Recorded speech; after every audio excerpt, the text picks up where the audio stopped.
الحمد لله رب العالمين والصلاة والسلام على سيد الأنبياء والمرسلين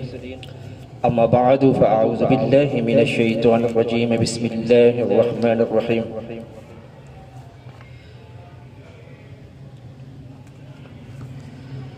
واتل عليهم نبأ الذي آتيناه آياتنا فانسلخ منها فأتبعه الشيطان فكان من الغاوين ولو شئنا لرفعناه بها ولكنه أخلد إلى الأرض واتبع هواه فمثله كمثل الكلب إن تحمل عليه يلهث أو تتركه يلهث ذلك مثل القوم الذين كذبوا بآياتنا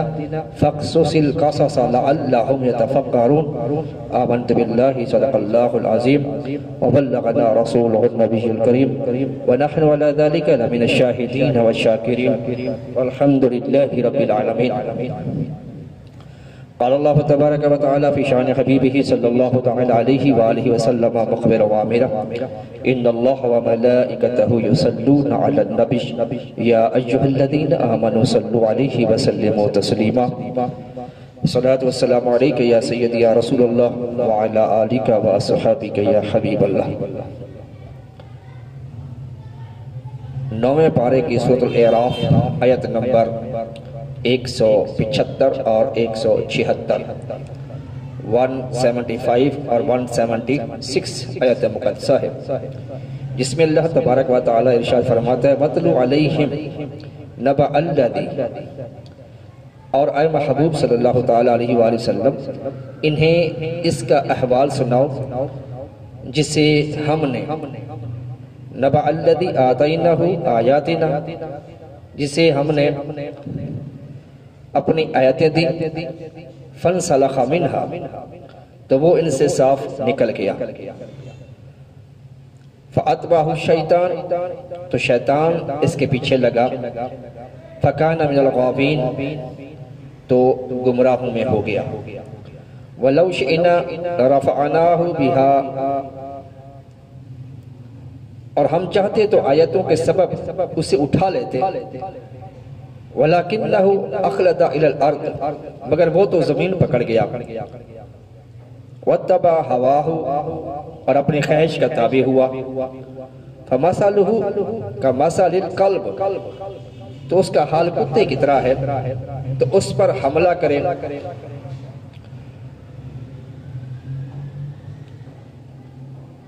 ان تحمل علیہ یلہس او تدرہ یلہس اس پر حملہ کرے تو زبان نکالے اور چھوڑ دے تو زبان نکالے یہ حال ہے ان کا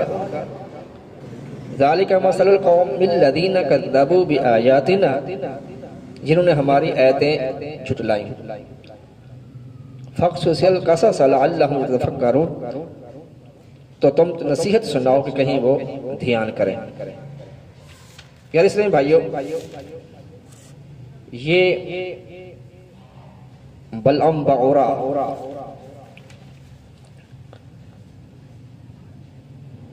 اس کا یہ واقعہ بیان کیا گیا ہے اور تفسیر روح البیان میں جلد 3 صفحہ 148 139 پارہ 8 سورۃ اعراف کی آیت نمبر 10 کے تحت لکھا ہے کہ بعض انبیاء کرام نے اللہ تعالیٰ سے دریافت کیا کہ تو نے بلعم بن بعورہ کو اتنی نعمتیں عطا فرما کر پھر اس کو کیوں اس کار ذلت میں گرا دیا تو اللہ تعالیٰ نے فرمایا اس نے میری نعمتوں کا کبھی شکر ادا نہیں کیا اگر وہ شکر گزار ہوتا تو میں اس کی کرامتوں کو سلب کر کے اس کو دونوں جہاں میں اس طرح ذلیل و خوار اور خیب و خاسر نہ کرتا. یہ شخص بلعم بعور اپنے دور کا بہت بڑا عالم اور عابد اور زاہد تھا اور اس کو اسم اعظم کا بھی علم تھا. یہ اپنی جگہ بیٹھا ہوا اپنی روحانیت سے عرش اعظم کو دیکھ لیا کرتا تھا اور بہت ہی مستجاب الدعوات تھا. اس کی دعائیں بہت زیادہ مقبول ہوا کرتی تھی. اس کے شاگردوں کی تعداد بھی بہت زیادہ تھی. اس کی درسگاہ میں طالب علموں کی دواتیں انک پوٹس 12,000 تھی. جو سیدنا موسیٰ علیہ نبینا علیہ السلام قوم جبارین سے جہاد کرنے کے لیے بنی اسرائیل کے لشکر کو لے کر روانہ ہوئے تو بلعم بعورہ کی قوم اس کے پاس گھبرائی ہوئی آئی اور کہا کہ حضرت موسیٰ علیہ السلام بہت ہی بڑا اور نہایت طاقتور لشکر لے کر حملہ آور ہونے والے ہیں، اس لیے آپ یعنی بلعم بن بعورہ حضرت موسیٰ علیہ السلام کے لیے ایسی بد دعا کر دیجئے کہ وہ شکست کھا کر واپس چلے جائیں، کیونکہ آپ مستجاب الدعوات ہیں اور آپ کی دعا ضرور قبول ہوتی ہے، لہٰذا آپ ان کے خلاف دعا کریں۔ یہ سن کر بلعم بن بعورہ نے کہا تمہارا ناس ہو، خدا کی پناہ، حضرت موسیٰ علیہ السلام اللہ کے رسول ہیں اور ان کے لشکر میں مومن اور فرشتوں کی جماعت، میں بھلا کیسے ان کے خلاف دعا کر سکتا ہوں؟ لیکن اس کی قوم نے اصرار کیا، گڑ گڑا کر جب التجا کی تو بلعم بن بعورہ نے کہا اچھا میں استخارہ کرتا ہوں، اگر اجازت مل گئی تو میں تمہارا کام کر دوں گا۔ اب بھلا استخارہ میں کہا یہ بات اس کے حق میں آتی، لہٰذا منع کر دیا گیا، اور بلعم بن بعورہ نے اپنی قوم سے کہا کہ اگر میں تمہاری بات پہ عمل کروں گا تو میری دنیا بھی تباہ ہو جائے گی اور آخرت بھی تباہ ہو جائے گی، لیکن قوم نے بہت اصرار کیا، بہت گڑ گڑائے وہ، اور بہت سے قیمتی ہدیے تحفے تحائف اس کی خدمت میں پیش کیے۔ اب بلعم بن بعورہ پر جب ہیرے جواہرات کی بارش ہوئی، انبار لگ گئے دولت کے، اس پر اب حرص اور لالچ کا بھوت سوار ہو گیا اور وہ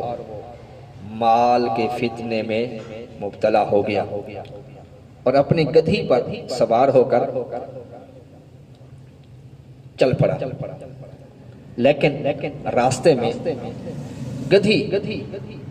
مڑ مڑ کر واپس بھاگنا چاہتی تھی، مگر یہ اس کو مار مار کے آگے بڑھاتا رہا، یہاں تک کہ گدھی نے اللہ تعالیٰ سے بولنے کی طاقت طلب کی، اللہ نے اجازت دی تو اس نے کہا افسوس اے بلعم بن بعورہ، تو کہاں اور کدھر جا رہا ہے؟ دیکھ میرے آگے فرشتے ہیں جو میرا راستہ روکتے ہیں، میرا منہ موڑ کر پیچھے دھکیلتے ہیں، اے بلعم تیرا برا ہو، کیا تو اللہ کے نبی کے خلاف دعا کرے گا؟ گدھی کی یہ تقریر سن کر بلعم بعور واپس نہ ہوا، یہاں تک کہ حسبان نامی پہاڑ پر چڑھ گیا اور بلندی سے اس نے موسیٰ علیہ السلام کے لشکروں کو دیکھا اور مال و دولت کے لالچ میں آ کر اس نے ان کے خلاف دعا کرنا شروع کر دی، لیکن اللہ تعالیٰ کی شان کہ وہ جو دعا موسیٰ علیہ السلام کے لیے کرتا وہ الٹا اس کی قوم کی طرف پلٹ جاتی۔ یہ دیکھ کر کئی مرتبہ اس کی قوم نے ٹوکا کہ اے بلعم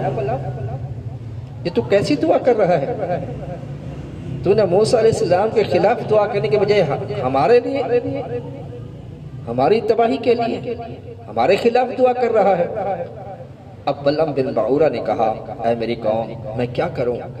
میں بولتا کچھ اور ہوں اور میری زبان سے نکلتا کچھ اور ہے۔ پھر اچانک اس پر غضب الہی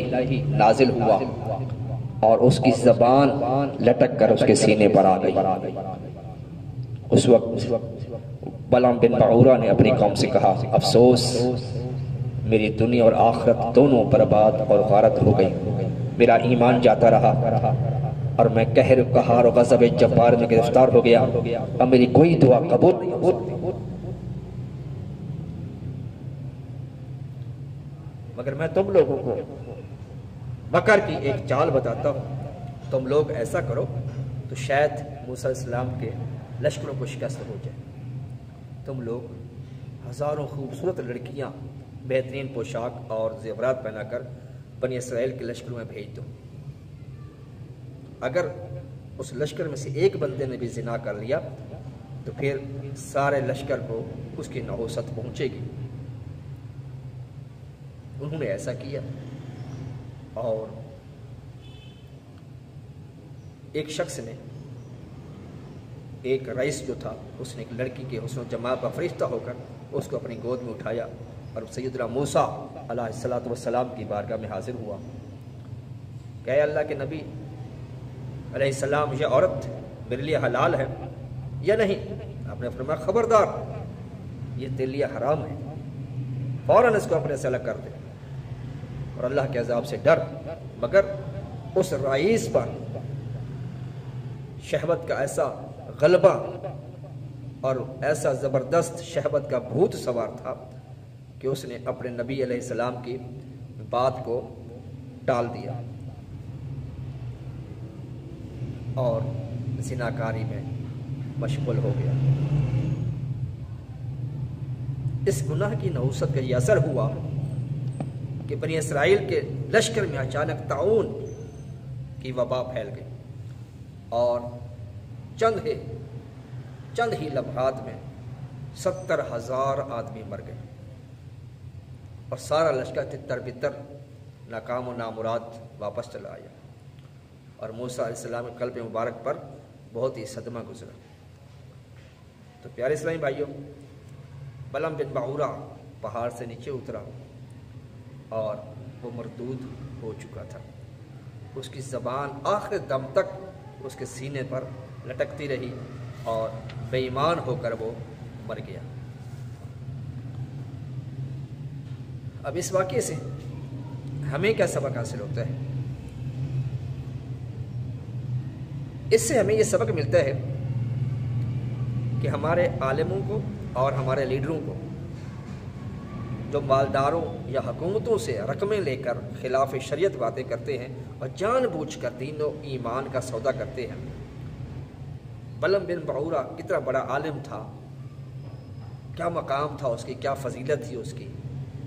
لیکن دنیاوی مال کی لالچ میں پھنس کر اس کا انجام کیا ہوا کہ دنیا میں وہ خاسر و برباد ہو گیا۔ تو پیارے اسلامی بھائیوں، اس سے ہمیں بھی یہ سبق حاصل کرنا چاہیے کہ موسیٰ علیہ السلام کا لشکر جس میں مومنین تھے اور ملائکہ بھی تھے، ظاہر ہے اس لشکر کے شکست کھانے کے تو سوال ہی پیدا نہیں ہوتا، لیکن ایک رئیس کا گناہ کرنا، زنا کا فعل کرنا اور پھر اس نحوست سے فرشتوں کا اس لشکر سے علیحدہ ہو جانا اور پھر اس نحوست کی وجہ سے اس لشکر کو جس میں مومنین تھے شکست ہو جانا، اس وجہ سے تھا کہ وہ ایک شخص نے زنا کر لیا تھا، فرشتوں کی مدد ختم ہو گئی۔ تو اس لیے ہمیں یہ سوچنا پڑے گا، جب ایک بندے نے گناہ کیا تو نحوست پورے لشکر میں پھیل گئی۔ اگر پورے معاشرے میں ہی گناہ گار ہو اور زنا عام ہو جائے، شراب عام ہو جائے، بدکاری عام ہو جائے، حرام خوری عام ہو جائے، رشوت عام ہو جائے، زنا عام ہو جائے، سود عام ہو جائے، تو بھلا پھر مسلمان وہ کیسے کامیاب اور کامران ہو سکتے ہیں؟ لہٰذا ہمیں اس سے سبق یہ ملتا ہے کہ ہم اپنے آپ کو گناہوں سے بچائیں، اپنے آپ کو گناہوں سے محفوظ رکھیں اور ہر وقت اللہ تعالیٰ کی بارگاہ میں ڈرتے رہنا چاہیے۔ اور اللہ تعالیٰ نے اگر ہمیں علمی مقام عطا فرمایا ہے، بہت بڑے ہم عالم لوگ ہمیں کہتے ہیں، بہت بڑا مفتی کہتے ہیں، یہ شیخ الحدیث کہتے ہیں، تو ہمیں اترانا نہیں چاہیے۔ عاجزی اور انکساری کا دامن ہمیشہ اپنے ہاتھ میں رکھنا چاہیے۔ دیکھیں کتنے بڑے عالم کا یہ حشر ہوا، بلعم بن بعورہ کا، کہ دنیاوی دولت کے لیے اپنا دین برباد نہیں کرنا چاہیے۔ سیدنا فاروق اعظم رضی اللہ تعالیٰ عنہ کا قول ہے، آپ فرماتے ہیں کہ دین اور دنیا دو سوکنے ہیں، ایک کو راضی کرو گے دوسری ناراض ہو جائے گی، ناخوش ہوگی، دوسری کو خوش کرو گے تو پہلے ناراض اور ناخوش ہو جائے گی۔ مطلب یہ ہے کہ دنیا کی طرف جاؤ گے تو دین چلا جائے گا، دین برباد ہوگا، اگر دین کی طرف چلو گے تو دنیا تمہیں کم محسوس ہوگی، دنیا تمہارے ہاتھ سے جاتی رہے گی۔ تو ہم نے دنیا کا نقصان برداشت کر لینا ہے، دین کا نقصان کبھی بھی کسی صورت بھی برداشت نہیں کرنا اور نہ ہی اس کو گوارا کرنا ہے۔ ٹھیک ہے جی۔ امید ہے کہ آپ میری ان باتوں کو سمجھیں گے، اس پر عمل کریں گے۔ اللہ تبارک و تعالیٰ مجھے اور آپ کو عمل کرنے کی توفیق عطا فرمائے۔ السلام علیکم ورحمۃ اللہ وبرکاتہ۔